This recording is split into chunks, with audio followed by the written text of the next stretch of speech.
we are not happy with China. We are not happy with that whole situation.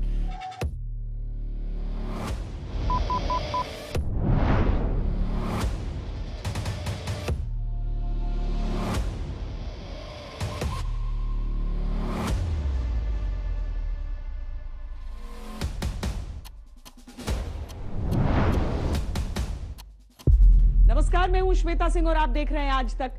दुनिया ने 2 विश्व युद्ध देखे हैं और उनसे सबक लेकर शांति की ओर कदम बढ़ाया है, पर विस्तारवादी चीन उसी रास्ते पर आगे बढ़ रहा है।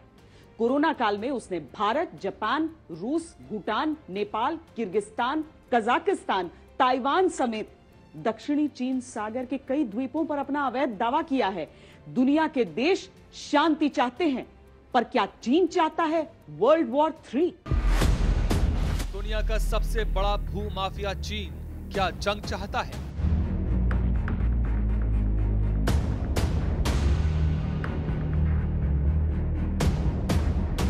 But there and then,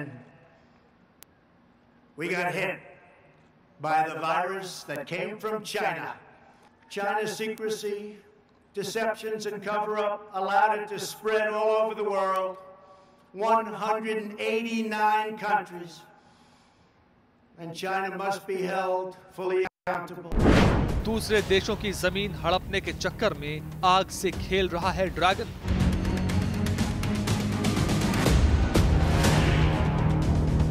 विस्तारवाद का युग समाप्त हो चुका है। ये युग विकासवाद का है। गलवान में डरा तो भूटान में भारत से उलझने की साजिश रच रहा है चीन। एक प्रकार से जान सोची समझी साजिश है ये भूटान के ऊपर प्रेशर डालना, ये भारत के ऊपर इनडायरेक्टली प्रेशर डालना है। व्लादिवोस्तोक शहर को लेकर छिड़ सकता है रूस और चीन में युद्ध।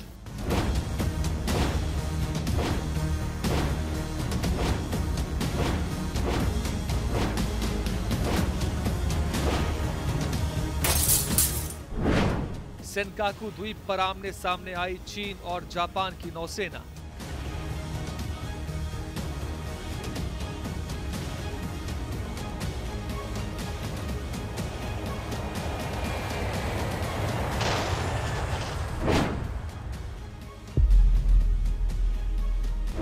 ताइवान को लेकर अमेरिका और चीन में बढ़ रहा है टकराव।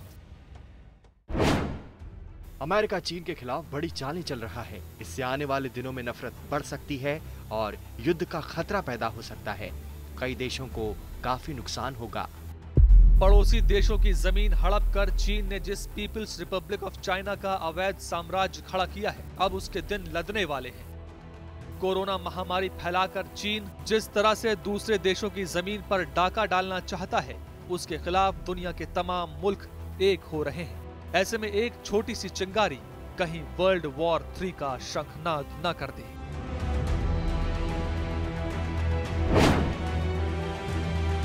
आर्थिक जंग, कूटनीतिक जंग, ट्रेड वॉर जंग, ट्रेड जंग और जंग मिलिट्री फील्ड में, मिलिट्री डोमेन में जहां आर्म्ड फोर्सेस लड़ते हों, तो मुझे लगता है कि चीन इस समय समर्थ नहीं है कि वो मिलिट्री क्षेत्र में, मिलिट्री डोमेन में विश्व युद्ध कर सके, क्योंकि कोविड-19 के परिप्रेक्ष्य में पूरी तरह से घिर चुका है। Court of inquiry WHO Hindustan के सदस्य चेयरमैनशिप में पक्का होगी, इसमें कोई शक नहीं है। और चीन के खिलाफ जो अंतर्राष्ट्रीय स्तर पे आक्रोश पैदा हो रहा है, जिस तरह से इकोनॉमिक वॉर विश्व के देश धीरे धीरे हिंदुस्तान का अनुगमन करके, अनुसरण करके वो चीन पर आर्थिक जंग छेड़ रहे हैं, इससे चीन पूरी तरह से ग्रसित हो चुका है। तो मुझे लगता है कि चीन मौजूदा हालत में अपने इतने फ्रंट नहीं खोलेगा।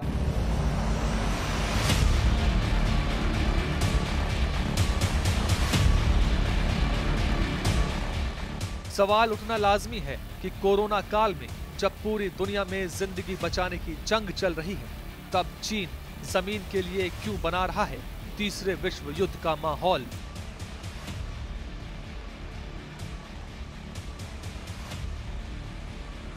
क्यों भारत से लेकर रूस तक, नेपाल से लेकर जापान तक, भूटान से लेकर ताइवान तक, किर्गिस्तान से लेकर कजाकिस्तान तक चीन ने अचानक से जमीन हथियाने का हथकंडा तेज कर दिया है। क्या ये सब ड्रैगन की सोची समझी साजिश का नतीजा है या फिर इसके पीछे है जिनपिंग का कोई सीक्रेट प्लान? सवाल ये भी है कि क्या कोरोना की आड़ में चीन सामरिक अड्डों पर कब्जा करना चाहता है? कोरोना का फायदा उठाकर क्या जिनपिंग नए विस्तारवाद का ताना बाना बुन रहे हैं? भारत के गलवान में पीछे हटने के पीछे क्या चीन की 1962 वाली रणनीति है? क्या लद्दाख में मुंह की खाने के बाद चीन भूटान में नया विवाद पैदा कर रहा है? क्या भारत को हथियार सप्लाई करने पर चीन रूस से पंगा ले रहा है? चीन की हरकतों की वजह से क्या तीसरे विश्व युद्ध का आगाज हो सकता है? जिनपिंग के पहले के चीनी शासक ताकत का प्रदर्शन नहीं करने की रणनीति अपनाते रहे, लेकिन जिनपिंग ने इस नीति को बदला। इसीलिए पिछले कुछ सालों में चीन के सभी पड़ोसी देशों के साथ संबंध खराब हुए हैं। कोरोना के बाद तो हालात यह है कि दशकों बाद भारत चीन बॉर्डर पर खून बहा। ऐसे में लाइन ऑफ एक्चुअल कंट्रोल से चीनी सैनिक पीछे जरूर हट रहे हैं, लेकिन भारत इसे अविश्वास के साथ देख रहा है। सुपर पावर बनने के चक्कर में क्या चीन वर्ल्ड वॉर करवाएगा?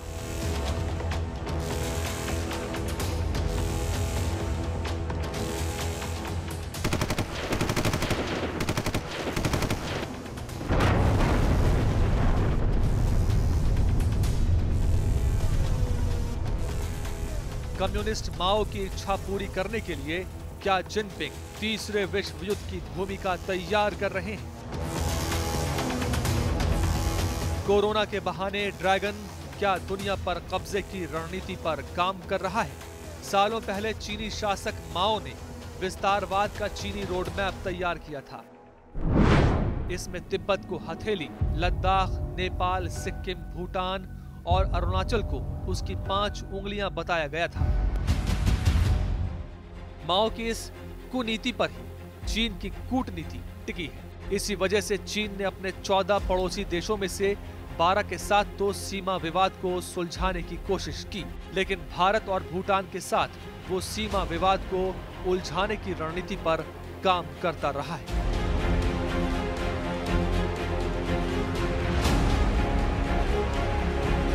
चीन के चीन के 14 देशों के साथ लैंड बॉर्डर्स हैं, बाकियों के साथ उसने रिजॉल्व कर लिए हैं।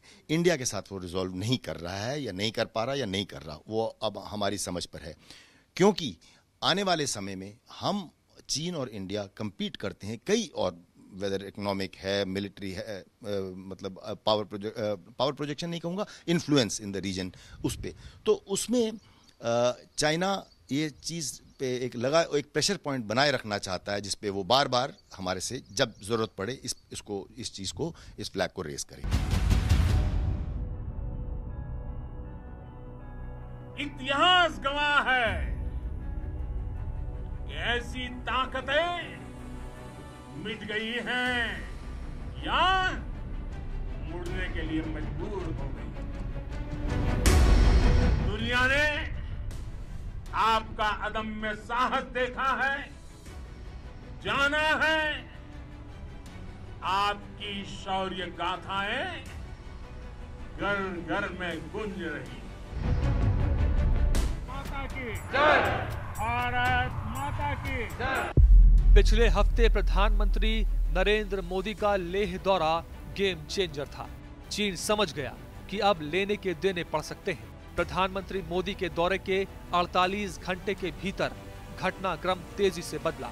5 जुलाई को चीन के विदेश मंत्री वांग यी ने भारत के आने से अजीत डोभाल से फोन पर बात की और इसके बाद गलवान घाटी के चीनी सैनिकों के वापस लौटने की खबर आने लगी।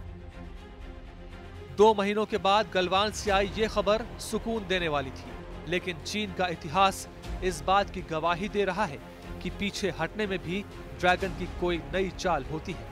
1962 में ड्रैगन ऐसा कर चुका है। ये 15 जुलाई 1962 के अखबार की हेडलाइन है, जिसमें कहा गया है कि चीनी सैनिक गलवान पोस्ट से पीछे हटे।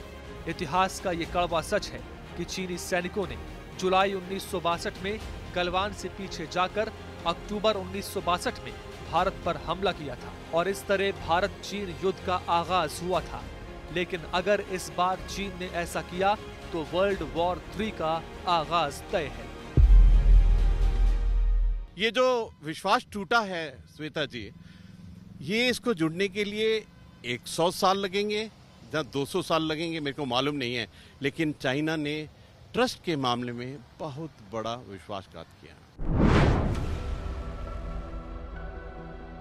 चीन के पीछे हटने के बावजूद भारतीय एयरफोर्स की टीम मुस्तैद है, क्योंकि चीन की बात में ना तो वजन है और न ही वादों में विश्वास। इसी अविश्वास की वजह से पूरी दुनिया में चीन के खिलाफ युद्ध का माहौल बनता जा रहा है। अगर ये युद्ध छिड़ा तो तीसरे विश्व युद्ध का केंद्र इस बार पश्चिम नहीं बल्कि पूरब होगा।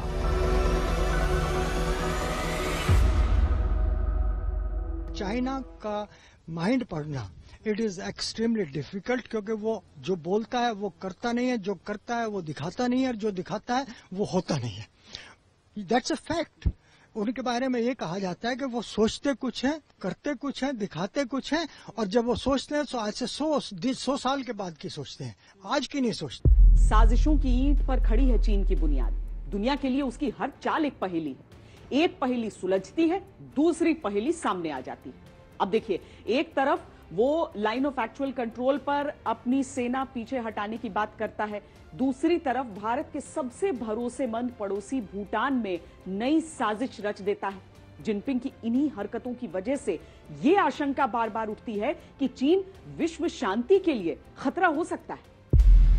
विस्तारवादी ड्रैगन की दाल जब गलवान में नहीं गली तो उसने भूटान पर पंजा मारा है। चीन का दावा है कि पूर्वी भूटान का साक्तेंग वन्य जीव अभ्यारण्य उसका है, जबकि नक्शे पर नजर दौड़ाइए तो आपको समझ में आ जाएगा कि इस इलाके का चीन से कोई लेना देना नहीं है।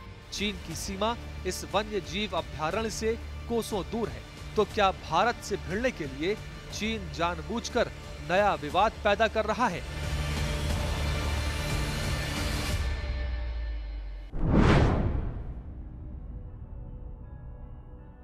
चीन का नया विवाद इशारों ही इशारों में भूटान को धमकी है।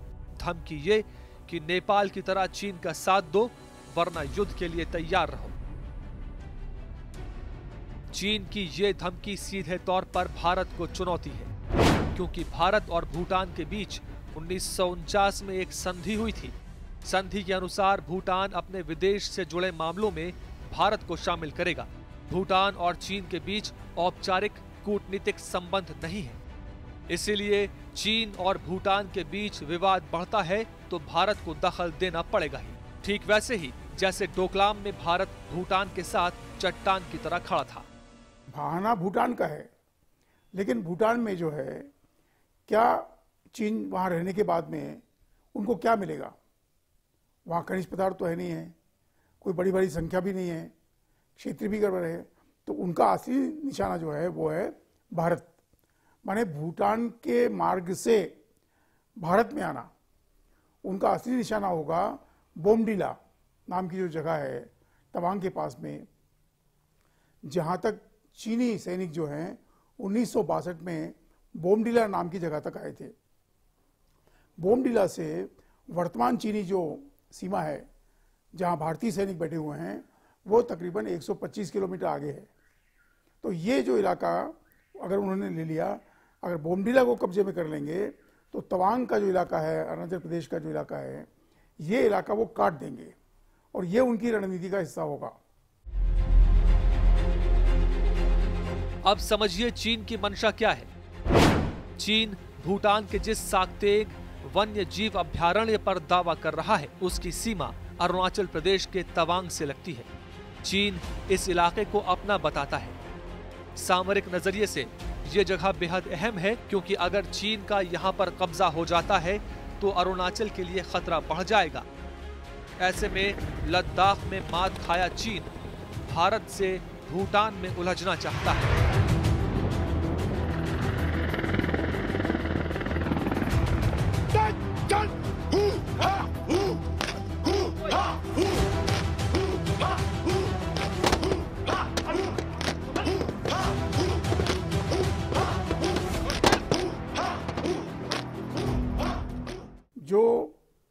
अरुणाचल प्रदेश में थागला नाम की जगह है और सुंदरांशु नाम की जगह जो है, जहां चीन ने 1962 में आक्रमण किया था, आज भी वो जगह उनके कब्जे में है। वहां से भूटान की बॉर्डर केवल 6 किलोमीटर दूर है। और यदि इन इलाकों पर कब्जा होता है उनका, ये जो वाइल्ड लाइफ सेंचुरी है, तो भारत की जो सीमा है भूटान के साथ लगने वाली, उस सीमा तक चीन का आधिपत्य हो जाएगा। हालांकि वो कर रहे हैं मांग डोकलम के क्षेत्र के बाद में भूटान के अंदर, लेकिन उनका जो निशाना है, उनका जो अंतिम लक्ष्य है, वो है भारत का अरुणाचल प्रदेश। पहला और दूसरा विश्व युद्ध अचानक शुरू नहीं हुआ था। युद्ध के लिए बारूद कई साल पहले से तैयार हो रहा था, बस उसमें चिंगारी लगाई थी तात्कालिक घटनाओं ने। चीन भी कुछ कुछ ऐसा ही माहौल बना रहा है। चीन ने पिछले 6 महीने में एक के बाद एक गलतियां की, सही मायने में कहें तो जानबूझकर गलतियां की, ये जानते हुए कि इसका अंजाम क्या हो सकता है। लेकिन वो ये भूल गया कि दुनिया से दुश्मनी लेकर वो आग से खेल रहा है। अमेरिका ने तो चीन के खिलाफ जैसे युद्ध का अघोषित ऐलान कर दिया है।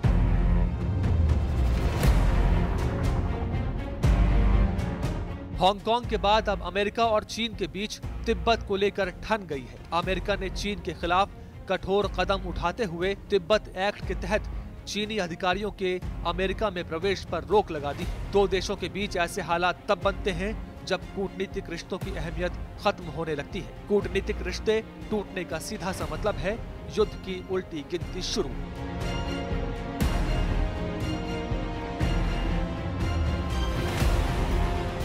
दक्षिणी चीन सागर इन दिनों युद्ध का नया अखाड़ा बना हुआ है। यहाँ पर अमेरिकी नौसेना युद्ध अभ्यास कर रही है। ये युद्ध अभ्यास सीधे सीधे चीन को चुनौती है। इसके दौरान अमेरिकी नौसेना के जासूसी विमानों ने चीन की नाक में दम कर दिया है। ये विमान चीन के बेहद करीब होकर जासूसी करते हुए निकल रहे हैं। चीन चाहकर भी कुछ नहीं कर पा रहा। बौखलाए चीन ने सरकारी प्रोपेगेंडा मशीन ग्लोबल टाइम्स के जरिए अमेरिका को धमकी दी। अखबार ने लिखा है, अमेरिका की इस कार्रवाई का मकसद चीन के जंगी जहाजों और हथियारों की टोह लेना है जो दक्षिण चीन सागर और ताइवान की ओर जाते हैं।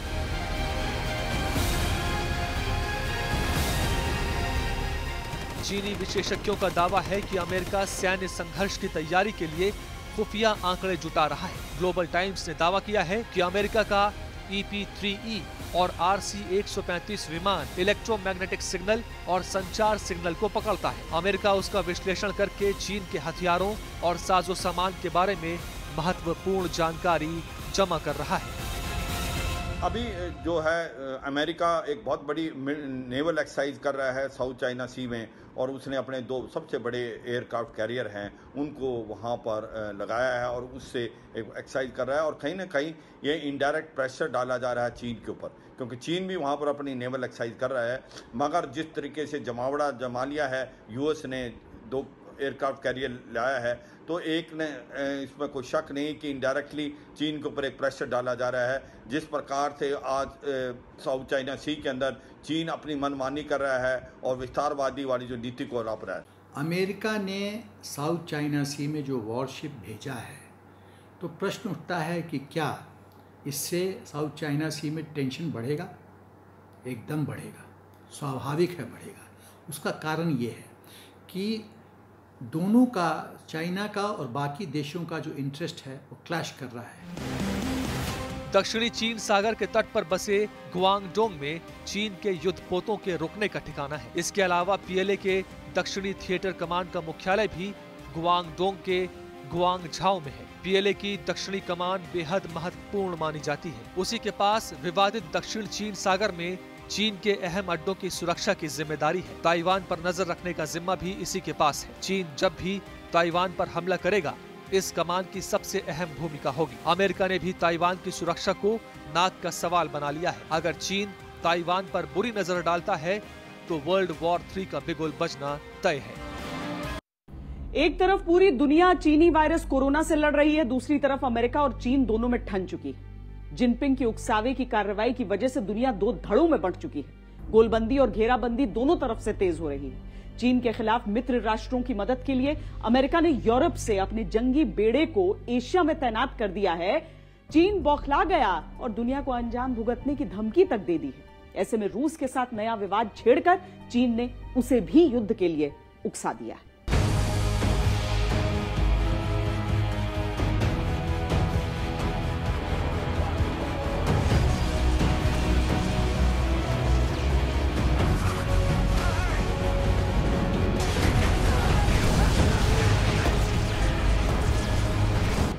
विश्व महाशक्तियों को जैसे युद्ध के लिए उकसा रहा है चीन।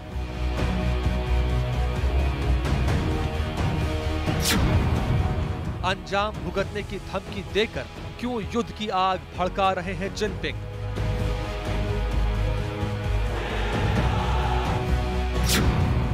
क्या महाशक्ति बनने के लिए चीन Bharat, America, France, Australia, Israel, Japan को उकसा रहा है?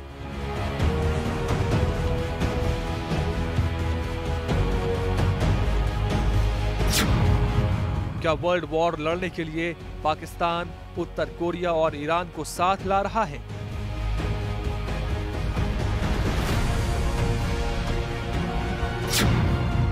चीन के मित्र ईरान के परमाणु ठिकानों को तबाह करके इजराइल ने कैसे संकेत दिए हैं?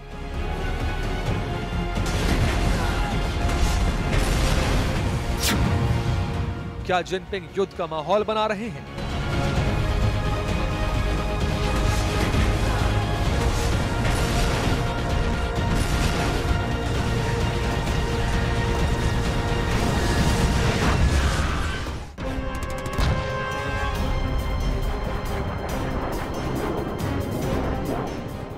पहले विश्व युद्ध की शुरुआत तब हुई जब ऑस्ट्रिया के राजकुमार आर्कड्यूक फ्रांसिस फर्डिनेंड की हत्या कर दी गई। पोलैंड पर जर्मनी के हमले के साथ दूसरे विश्व युद्ध का आगाज हुआ था। तो क्या कोरोना काल में जिनपिंग की उकसावे भरी कार्रवाई से वर्ल्ड वॉर 3 की आशंका है? वो युद्ध या उस प्रकार का युद्ध जो है आज 21वीं सदी में यदि ना हो तभी ठीक होगा, अन्यथा पूरा विश्व जो है ये तबाह हो पाएगा। लेकिन तीसरे महायुद्ध के लिए वातावरण जो बन रहा है ठीक उसी प्रकार से स्थिति बन रही है जो द्वितीय महायुद्ध में भी थी। द्वितीय महायुद्ध की जो शुरुआत है वो 1930 से शुरू हुई तकरीबन जब हिटलर नाम का जो एक डिक्टेटर था जर्मनी में, वो वहाँ पर शुरू हुआ और उसके कारण हिटलर के निर्देश में काम करने वाली जर्मनी के कारण वो युद्ध मध्य पूर्व में हुआ, नॉर्थ अफ्रीका तक गया, अफ्रीका पर उसके दुष्परिणाम पड़े और उसी का जो एक्सटेंशन हुआ फिर वो जापान तक हो गया। हालांकि जर्मनी का उसमें हिस्सा नहीं था, लेकिन जापान और अमेरिका के बीच में हुआ। ये उस समय की स्थिति थी। आज भी जैसा मैंने आपको बताया कि 58 देश ऐसे हैं, 58 देश दुनिया में जहां पर युद्धात्मक स्थिति बन रही है, ऑलरेडी बनी है, युद्ध चल रहे हैं, लोग मर रहे हैं, हवाई जहाज फायर कर रहे हैं। जिनपिंग की विस्तारवादी और तानाशाही नीतियों की वजह से पिछले कुछ सालों में चीन के खिलाफ पूरी दुनिया में गुस्से का माहौल है। ऊपर से कोरोना काल में चीन ने दुनिया के कई देशों की जमीन पर अवैध कब्जे के लिए षड्यंत्र रचना शुरू किया है।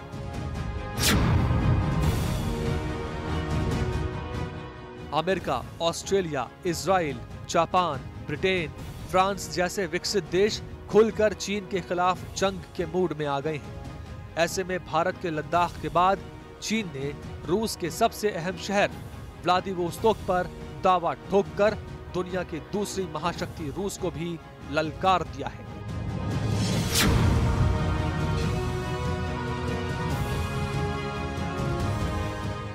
भारत की तरह रूस भी चीन का पड़ोसी है। जिस तरह लद्दाख को लेकर भारत और चीन के बीच जंग के हालात हैं, ठीक उसी तरह से रूस के व्लादिवोस्तोक शहर को लेकर भी चीन और रूस के बीच तलवारें खिंच गई हैं। चीन की सरकारी मीडिया का दावा है कि व्लादिवोस्तोक मंचूरिया साम्राज्य का हिस्सा था। उस समय इसका नाम हाइशेन वाई था, लेकिन 1860 में रूस ने इस पर आक्रमण करके कब्जा कर लिया।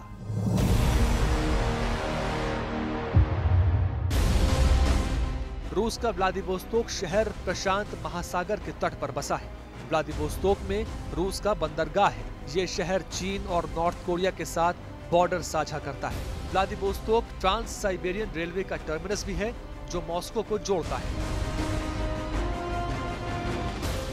व्लादिवोस्तोक शहर के बंदरगाह से रूस पूर्वी देशों के साथ साथ एशिया से कारोबार करता है। यहाँ से रूस भारत, दक्षिणी Korea, Japan, Philippines, Indonesia, Vietnam, Australia के साथ साथ दक्षिणी अमेरिका और दक्षिणी अफ्रीकी देशों के साथ आयात निर्यात करता है।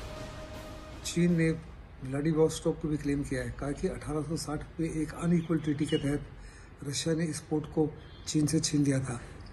ये रशिया का ओनली वार्म वाटर पोर्ट है और जो उसका पैसिफिक फ्लीट का मेजर बेस है। किसी भी हालत में रशिया जो है चीन को ये नहीं देगा।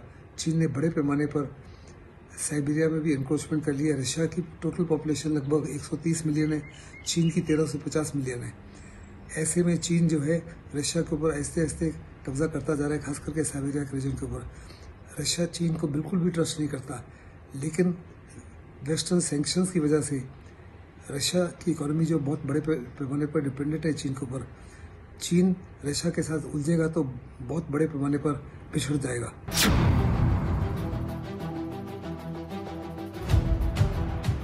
रूस और चीन के बीच $110 बिलियन का कारोबारी संबंध है। रूस चीन के बॉर्डर रोड इनिशिएटिव का भी हिस्सा है। ऐसे में सवाल उठता है कि चीन ने अचानक से रूस को भड़काने की कार्रवाई क्यों की। इसके पीछे की वजह ये तस्वीर है। चंद हफ्ते पहले भारत के रक्षा मंत्री रूस के दौरे पर गए थे। वहां से रूस और भारत के बीच में एक अहम डील हुई है। इसके तहत भारत ने रूस से 21 MiG-29, 12 सुखोई 30 MKI खरीदने के साथ साथ 51 MiG-29 को अपग्रेड करने का सौदा किया है। इस डील की वजह से चीन रूस से नाराज है। उसने बहुत कोशिश की कि ये डील ना हो, लेकिन रूस ने चीन को नजरअंदाज करके भारत के साथ ये डिफेंस डील की। भारत और रशिया का एक special and privileged strategic partnership वाला रिलेशनशिप है। हमारा डिफेंस रिलेशनशिप इसका एक महत्वपूर्ण पिलर है। भारत के साथ हुई डिफेंस डील के बाद से जिनपिंग प्रशासन ने रूस के खिलाफ हमले तेज कर दिए हैं। व्लादिवोस्तोक पर दावा ठोककर चीन ने रूस को उकसाने का काम किया है। अगर चीन ने इस मुद्दे को और तूल दिया तो उसके खिलाफ युद्ध का एक और मोर्चा खुल सकता है। चीन एक एक करके दुश्मनों की लिस्ट बढ़ाता जा रहा है। जापान ने जब से भारत का खुलकर साथ दिया है, वो जिनपिंग की हिट लिस्ट में आ गया है। चीन जापान से इस कदर नाराज है कि बिना वजह वो एक द्वीप को लेकर जापान से भिड़ रहा है। हालात यहां तक पहुंच गए कि दोनों देशों की नौसेनाओं के बीच कई बार भिड़ंत होते होते बची। चीन एक तरफ लद्दाख में भारत के साथ युद्ध का माहौल बना रहा है, तो वहीं दूसरी तरफ भारत के मित्र देश जापान से भी युद्ध की तैयारी कर रहा है। चीन ने जापान के सेनकाकू द्वीप पर अपना दावा ठोका है। वैसे तो ये द्वीप निर्जन है, लेकिन सामरिक नजरिए से बहुत महत्वपूर्ण है, क्योंकि इसकी लोकेशन ताइवान के पास है और चीन से युद्ध के हालात में ये द्वीप जापान के लिए गेम चेंजर साबित हो सकता है।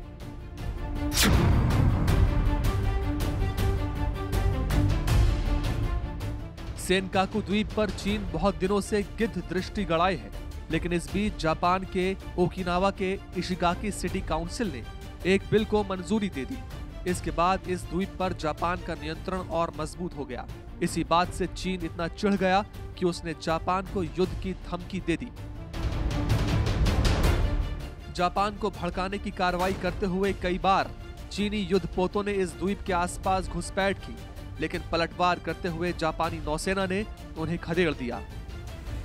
चाइना और जापान के बीच में जंग के हालात नहीं है, लेकिन वास्तव में चाइना जो है सेनकाकू आइलैंड जो जापान के कब्जे में है और जापान की टेरिटरी है, उसके ऊपर क्लेम कर रहा है और वहाँ से कई बार अपने समुद्री बेड़े को भी ले जाता है, जापानी शिप्स को रैम करता है। ऐसे में जापान जो है अमेरिका और हिंदुस्तान के साथ में मिलकर हर प्रकार से चीन के लिए तैयार है। अब वहाँ पे जापान जो है is not a small military power and not a push over. मुझे नहीं लगता किसी प्रकार से कोई लड़ाई होगी। दोनों देश पोस्चरिंग कर रहे हैं, दोनों देश ब्रिंकमैनशिप डिस्प्ले कर रहे हैं।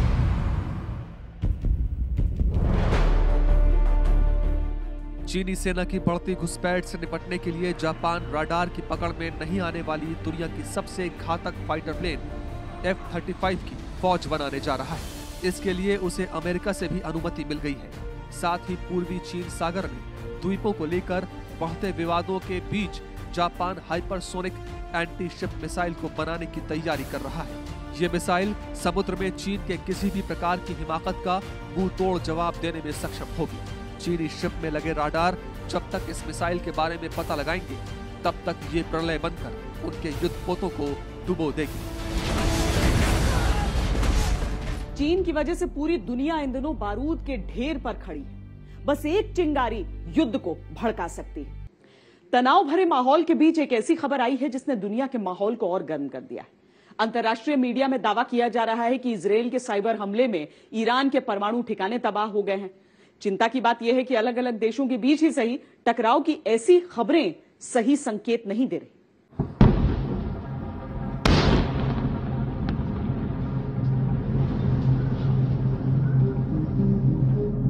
पिछले 3 हफ्ते में ईरान में 3 बड़े विस्फोट हुए हैं।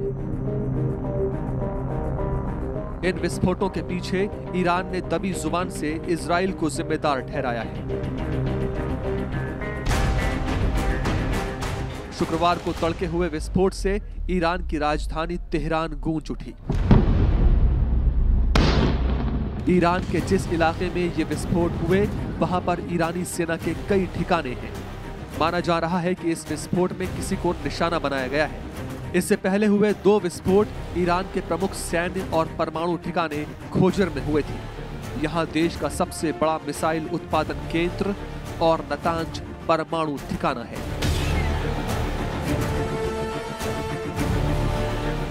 अंतर्राष्ट्रीय मीडिया में इस तरह का दावा किया जा रहा है कि ईरान के नतांज परमाणु संवर्धन केंद्र में जो आग लगी, उसके पीछे इजराइल का हाथ है। कहा तो यहां तक जा रहा है कि इजराइल के साइबर हमले में ईरान का ये परमाणु ठिकाना ध्वस्त हो गया है। ईरान की आधिकारिक समाचार एजेंसी इरना ने इस दुर्घटना के पीछे इजराइल और अमेरिका पर शक जताया है। अखबार के अनुसार इजराइल के साइबर हमले से ईरान के नतांज परमाणु संवर्धन केंद्र में आग लग गई और जोरदार विस्फोट हुआ। ये पूरा केंद्र जमीन के अंदर बनाया गया था। ये सही है कि इजराइल ने ईरान के ऊपर साइबर अटैक किया है, उसके न्यूक्लियर इंस्टॉलेशन के ऊपर और मिसाइल बेस के ऊपर, जहाँ पे वो मिसाइलें प्रोड्यूस करता था। इन दोनों को बड़ा नुकसान पहुंचा, तबाह किया गया। इसकी वजह यह है कि इजराइल को वेस्ट एशिया में केवल एक ही देश है जो इजराइल को बर्बाद कर सकता है और ख़त्म कर सकता है, और वो है ईरान। और ईरान इजराइल को रिकग्नाइज नहीं करता, उसको एनिमी नंबर 1 समझता है और बार बार कहता है कि वो इजराइल को हर प्रकार से ख़त्म कर देगा। ऐसे में बड़ा लाजमी है कि उनकी न्यूक्लियर काबिलियत और उनकी मिसाइल काबिलियत को डिस्ट्रॉय किया जाए। इजराइल बड़ी कोशिश कर रहा था कि ये कार्रवाई अमेरिका किया करे, लेकिन अमेरिका के ना करने की वजह से उन्होंने साइबर हमले के माध्यम से खुद ही कर लिया। ईरान के आरोप पर इजराइल के डिफेंस मिनिस्टर बेनी गैंट्स ने पलटवार करते हुए कहा है कि ये जरूरी नहीं है कि ईरान में हुई हर रहस्यमय घटना के पीछे इजराइल का ही हाथ हो। इजराइल का दावा है कि ईरान ने दुनिया भर के उसके दूतावासों पर हमले की साजिश रची थी, जिसे उसकी खुफिया एजेंसी मोसाद ने विफल कर दिया। दोनों देशों के बीच जिस तरह से विवाद बढ़ रहा है, वो आने वाले समय में किसी बड़े युद्ध का कारण बन सकता है।